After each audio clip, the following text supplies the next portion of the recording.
2023년 새해 우리 평안교회 표호 우리 같이 읽었었죠? 모이면 예배하고 흩어지면 전도하고 라고 정했습니다. 그리고 주제 성구를 방금 읽었던 말씀 히브리서 10장 25절 말씀으로 정했습니다. 오늘 새해 첫날이죠? 저는 여러분들과 하나님이 우리 평안교회에 주신 이 본문 말씀을 가지고 하나님이 주신 마음을 좀 함께 나누고자 합니다. 우리가 코로나 바이러스로 인한 팬데믹 사태를 겪으면서 수많은 사람들이 목숨을 잃는 것을 보았고, 또 삶의 터전을 잃는 것도 보았고, 기쁨과 소망을 잃어버리는 그런 상황에 처해 있는 것들도, 그런 사람들도 우리는 친히 우리의 눈으로 목도하고 또 듣게 되고 또 보았습니다. 뿐만 아니라 코로나로 인해서 전 세계의 수많은 교회들도 많은 타격을 입었습니다. 그래서 실제로 미주 지역의 한인 교회들만 무려 20%가 문을 닫았다고 합니다. 여러분, 이것을 전 세계로 확장해 보면 얼마나 많은 교회가 문을 닫았을까요? 통계에 잡히지 않는 교회들까지 합하면 엄청나게 많은 교회들이 이번 팬데믹 사태로 인해 문을 닫았을 겁니다. 그리고 지금까지 아직 문을 닫지 않았다고 하더라도 앞으로 닫게 될 교회, 닫고 있는 교회까지 다 계산해 보면 엄청나게 많은 교회들이 문을 닫게 될 것이고 또 닫았고 닫게 될 것입니다. 지금은 주변에 코로나 바이러스 때문에 걱정하는 사람 별로 없는 것 같습니다. 그렇죠? 마스크를 쓴 사람도 찾아보기 힘들어요. 코스코 같은 사람들이 많은 곳에 가봐도 정말 동양 사람들 몇 분 이렇게 좀 빼고는 마스크를 쓴 사람을 보기가 참 힘듭니다. 다시 우리의 모든 일상이 좀 완전히는 아니지만 그래도 코로나 이전으로 어느 정도는 돌아갔습니다. 그런데 여러분 그거 아십니까? 여전히 코로나 이전으로 돌아가지 못하고 있는 것이 있어요. 그게 뭐냐? 바로 우리의 신앙입니다. 많은 신앙인들이 코로나 이전의 그 신앙의 모습으로 돌아오지 못하고 있다는 거예요. 비대면 예배를 드리는 습관에서 편하게 신앙생활하던 그 습관에서 교회 공동체와 떨어져 있었던 그때의 그 습관들에서 벗어나지 못하고 아직 좀 머물러 있는 것 같다는 겁니다. 우리가 팬데믹 초기 우리가 누려왔던 일상이 얼마나 소중했는지 우리가 잠시나마 우리는 깨달았습니다. 그리고 내가 속한 공동체가 또 얼마나 소중한 것이었는지도 알았습니다. 주일만 되면 당연시 여겼던 그 예배가 성도와의 교제가 얼마나 귀한 것인지 깨달았습니다. 그런데 우리의 일상이 회복된 지금 공동체에 대한 우리의 마음은 또 우리의 신앙은 다시 회복되지 못한 채 돌아오지 못하고 있는 건 아닌가 하는 겁니다. 그때 편안하게 예배하고 신앙생활을 하던 그때 그 시간에 머물러 있다는 것이죠. 여러분 코로나 바이러스 사태, 팬데믹 사태가 우리에게 준 가장 큰 교훈이 뭡니까? 우리는 다 고백하지 않습니까? 당연한 건 아무것도 없구나. 나에게 주어진 것이 나의 일상조차도 당연한 건 하나도 없었구나 하는 거 아니겠습니까? 나에게 주어진 것들에 대해 소중히 여기고 감사할 줄 알아야 할 것입니다. 코로나가 우리에게 준 이 교훈, 아주 큰 값을 치르고 얻게 된 이 교훈을 우리는 잊지 말아야 할 것입니다. 그래서 오늘 우리가 말씀을 통해서 하나님께서 우리에게 허락하신 이 평안의 공동체가 여러분에게, 나에게 얼마나 소중한 공동체인지를 여러분 말씀을 통해서 한번 생각해 보고자 합니다. 자, 로마서 6장 23절을 보면 이렇게 선언하고 있습니다. 죄의 삭은 사망이요. 죄 지은 사람들은 값을 치러야 되는데 그 값이 뭐냐? 사망이라는 것입니다. 모든 인간은 죄인이며 그 인간은 죄인인 인간이 치러야 할 그 값은 오직 하나님께 저주받고 심판받아 죽어야 하는 것입니다. 죄인인 인간에게 정해진 길은 이것밖에 없어요. 다른 길은 없어요. 그런데 하나님께서 구약 성경을 보면 그런 인간들에게 제사 제도를 통해서 죄를 용서받고 하나님께 나올 수 있는 길을 허락하셨습니다. 이 제사 제도는 레위기서에서 아주 잘 나와 있는데요. 쉽게 말해 한 사람이 죄를 지으면 양이나 염소, 비둘기, 가난한 사람은 뭐 염소 막 양 이런 거 구할 수 없으니까 비둘기 같은 거 작은 비둘기를 사가지고 이제 잡아서 하나님께 바침으로 하나님께서 그 제물의 죽음으로 대신에 그 사람의 죄의 값을 치르게 하시고 하나님께서 그 사람에게 죄가 없다라고 그렇게 인정해 주신 것입니다. 근데 문제는 짐승의 피 흘림이 사람의 죄를 능히 대신할 수는 없다는 거예요. 영원히 죄의 문제를 해결할 수 없다는 거예요. 그래서 오늘 히브리서 10장 4절에 이렇게 이야기합니다. 이는 황소나 염소의 피가 능히 죄를 없이 하지 못함이라. 결국 이 제사 제도는 하나님께서 보내주실 예수님에 대한 예표일 뿐 완전한 방법은 못 되었다라는 것입니다. 그리고 약속대로 누가 오셨습니까? 예수님이 이 땅에 오셨습니다. 보내주셨어요. 그 예수 그리스도의 보혈로 인해서 그 십자가에서 흘리신 피로 말미암아 이제는 우리의 죄가 용서되고 있기 때문에 이제 더 이상 우리는 제사가 필요하지 않습니다. 자, 그래서 18절에 이렇게 얘기합니다. 이것들을 사하였은즉 다시 죄를 위하여 제사 드릴 것이 없느니라 라고 말씀하고 있죠. 하나님께서 세우신 성막은 여러분 이게 성막입니다. 앞에 보시는 것이요. 하나님이 이제 명령하셔서 이스라엘 백성들이 세운 성막입니다. 성막은 성소와 지성소로 나뉘어져 있습니다. 보시면 성소, 지성소 마치 텐트 같이 이렇게 되지 않았습니까? 성소와 지성소로 나뉘는데 이 성소는 제사장이 매일 아침 저녁으로 들어가는 공간입니다. 그래서 제사장이 들어가서 뭘 하냐?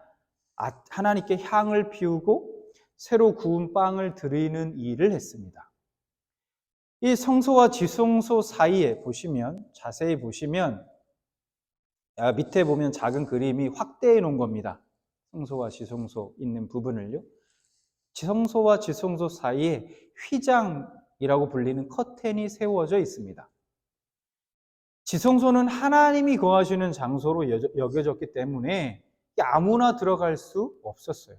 설사 제사장이라고 해도 이 안에는 함부로 들어갈 수 없었습니다. 누가 들어갈 수 있었습니까? 그러면 딱 한 사람 들어갈 수 있었는데요. 대제사장만 들어갈 수 있었습니다.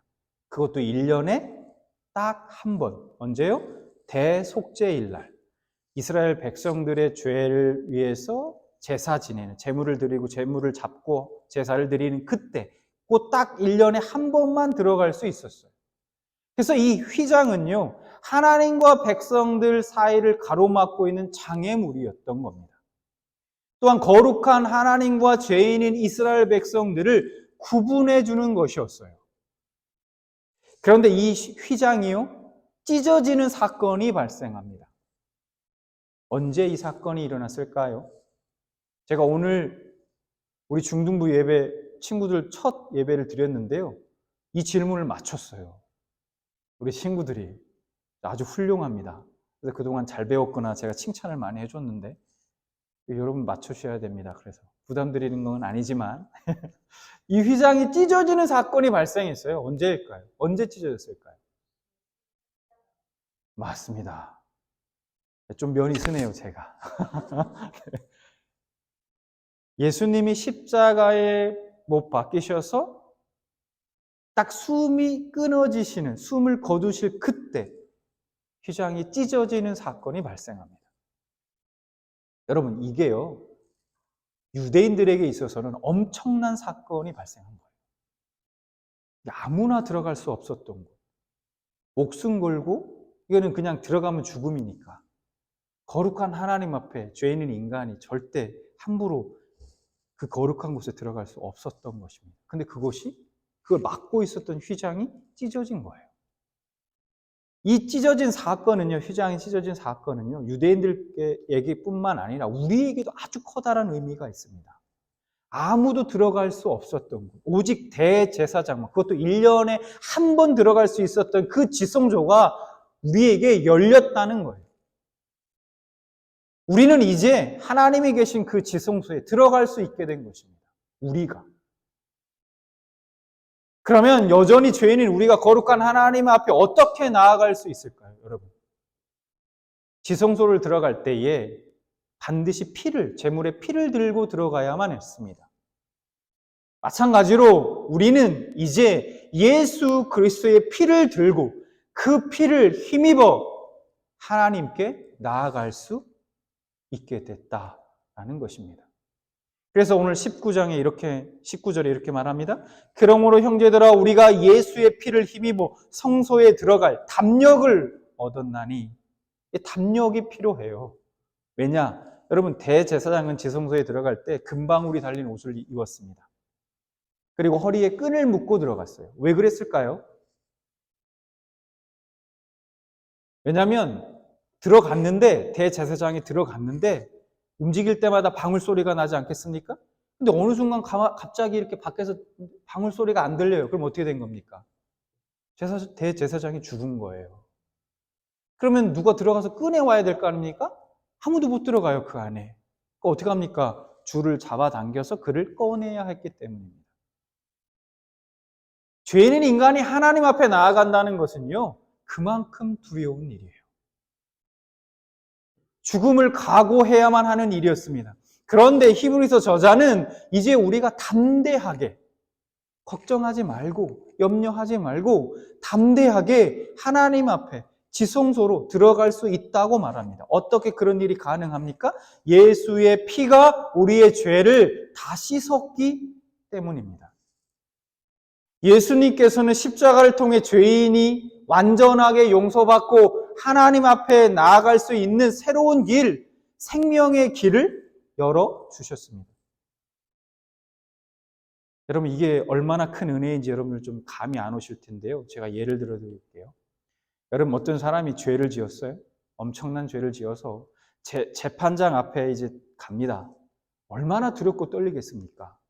그런데 내 옆에 나의 무죄를 변호해줄 최고의 변호사, 한 번도 진 적이 없는 승률 100%의 최고의 변호사가 내 옆에 있다면 여러분 두렵지 않을 거예요.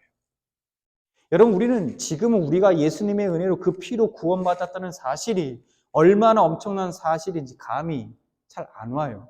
그런데 우리가 마지막 날, 우리가 하나님의 그 심판장 앞에 서는 그날, 그 두렵고 떨리는 순간 예수님이 내 옆에 계시다면 얼마나 감사하고 든든하겠습니까? 주님이 나의 무죄임을 하나님 앞에 말씀해 주실 때 그때 얼마나 감격스럽겠습니까?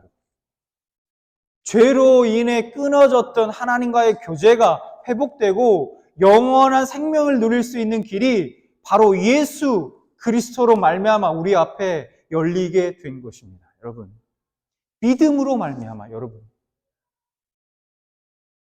그래서 히브리서 기자도 오늘 20절에 이렇게 말합니다. 그 길은 우리를 위하여 휘장 가운데로 열어놓으신 새로운 살 길이요. 휘장은 곧 그의 육체니라.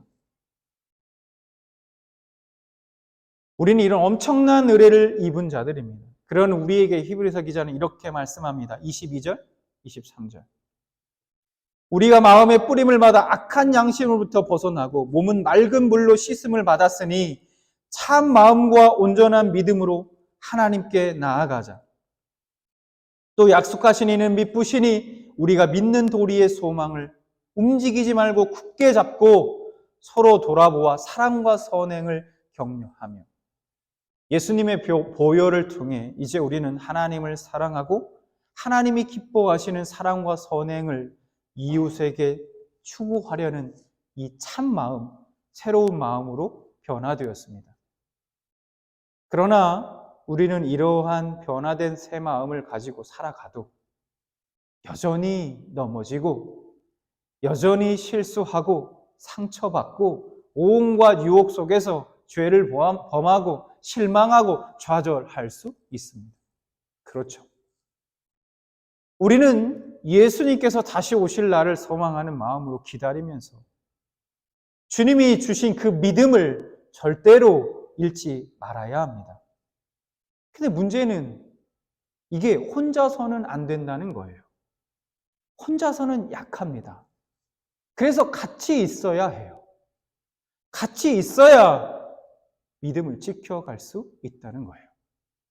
그래서 오늘 히브리서 저자는 이렇게 25절에 말씀하고 있는 거예요. 뭐라고요? 모이기를 패하는 어떤 사람들의 습관과 같이 하지 말고 오직 권하여 그날이 가까움을 볼수록 더욱 그리하자. 성도들이 함께 모이는 자리에 습관적으로 빠지는 이들이 교회 가운데 있었다는 거예요. 여러분, 그러면 왜 그들은 습관적으로 모임에 빠지게 됐을까요? 제가 한번 예를 하나 들어보겠습니다. 어떤 청년이 대학을 졸업하고 직장에 취직을 했어요. 근데 회사에서 주일에도 자꾸 출근을 하라고 합니다. 그래서 주일에 교회에서 다른 지체들과 함께 예배하고 싶은데 너무너무 그 예배를 사모하고 그러고 싶은데 참석하고 싶은데 그렇게 할 수 없어요. 여러분, 이럴 때는 어떻게 해야 할까요?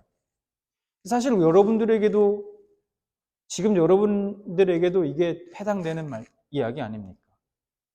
여러분, 한두 번 예배를 빠지는, 내가 사실 이 질문을 우리 친구들한테 오늘 예배 드리면서 했더니 그렇게 얘기하더라고요. 예배를 빠지면 죽습니다. 그렇게 얘기하더라고요. 하은미가 그랬습니다. 네. 예배를 그래서, 야, 이 정도로 각오가 돼 있구나. 예배를, 그런 생각을 했는데, 예배를 빠지면 안 된다는 마음이 우리 친구들 안에 있었던 것 같아요. 그런 식으로 이제 표현을 한 것 같은데요. 한두 번 예배를 빠지는 것에 대해서 저는 개인적으로 그렇습니다. 크게 걱정하지 않습니다. 모임에 한두 번 빠지는 것이 문제가 아니에요. 모임에 빠지는 것 자체로 그래서 자책할 필요 없다 생각합니다. 주일에 출근하는 날에는 우리가 죽게 하듯 주어진 일에 열심히 최선을 다해 일하며 하나님을 예배하면 됩니다. 그래서 골로새서 3장 23절에 보면 이렇게 말씀해요. 무슨 일을 하든지 마음을 다하여 죽게 하듯 하고 사람에게 하듯 하지 말라. 하나님을 생각하면서 나에게 주어진 일에 최선을 다하 열심히 하라는 거예요. 주일에 성도와 함께 하는 날에는 성도와 함께 하나님을 예배하면 됩니다. 본질은 당장 모임에 참석하느냐 안 하느냐가 아니라 중요한 게 뭡니까? 그 마음이라는 거예요. 지금처럼 어떻게든 모이고 싶어 하는 그 마음. 내가 모임에 참석하지 못해 하나님 앞에 성도들과 함께 예배하지 못해 안타까워하는 그 간절함과 그 마음을 있느냐 없느냐. 그 마음을 잃지 말고 간직하라는 거예요. 하나님이 그 마음을 받으실 것입니다.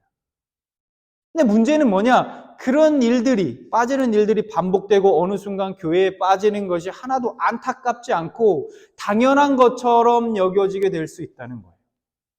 그리고 그런 마음은 점점 삶 속에 퍼져가고 나도 모르는 사이 성도와 함께 모이는 것이 기쁨이나 기대, 모이는 것에 대한 기쁨이나 기대가 점점 사라지게 만든다라는 겁니다. 그리고 어느 순간 교회에 나올 수 있는 상황에서 핑계가 있으면 또 어떤 때는 더 나아가 핑계거리를 만들어서 언제든 자연스럽게 빠질 수 있는 마음이 될 수 있다는 거예요. 그러니 그 마음과 끊임없이 싸우라는 겁니다. 지지 말고 싸우라는 거예요. 이것이 오늘 25절 말씀에서 히브리서 저자가 하고 있는 경고의 핵심인 것입니다. 모이기를 패하는 어떤 이들의 습관은 바로 이런 마음에서 시작된다는 거예요. 내가 속한 공동체에서 성도와 함께 하나님을 예배하는 것의 가치를 제대로 알지 못합니다. 그것이 얼마나 귀하고 그것이 얼마나 아름답고 유익한 것인지 보지 못한다는 거예요. 결국 다른 즐거움과 필요에 따라 해도 되고 안 해도 되는 상관없는 일쯤으로 여기게 된다는 겁니다. 거룩한 성도와 함께 거하며 하나님을 예배하고 교제하는 일을 진정으로 사모하지 않는 것, 이것이 모이기를 습관적으로 패하는 것의 진짜 문제인 것입니다. 오늘 히브리서 기자는 말씀을 통해 주님 오실 때가 가까울수록 우리 성도된 자들이 더욱더 서로를 돌아봐야 한다고 권면합니다. 성도가 서로 모여 사랑과 선행을 격려해야 합니다. 성도 안에 하나님에 대한 사랑, 성도에 대한 사랑을 불러 일으켜 줘야 합니다.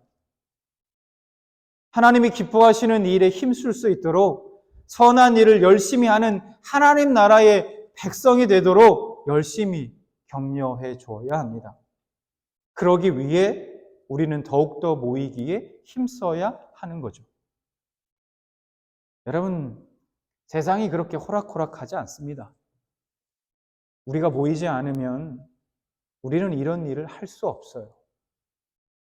모이지 않으면 주님이 피로 우리에게 허락하신, 앞서 말씀드린 이러한 은혜, 피로 허락하신 그 은혜와 믿음을 지켜갈 수 없습니다, 여러분.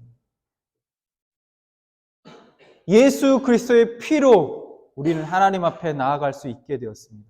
정말 엄청난 은혜를 우리는 받은 자들이에요. 그 길을 내시기 위해 예수님의 몸이 찢겼습니다. 예수님이 죄 많은 우리를 그 피로 깨끗하게 씻어 주시고 참 마음과 온전한 믿음으로 하나님께 나아갈 수 있게 하십니다.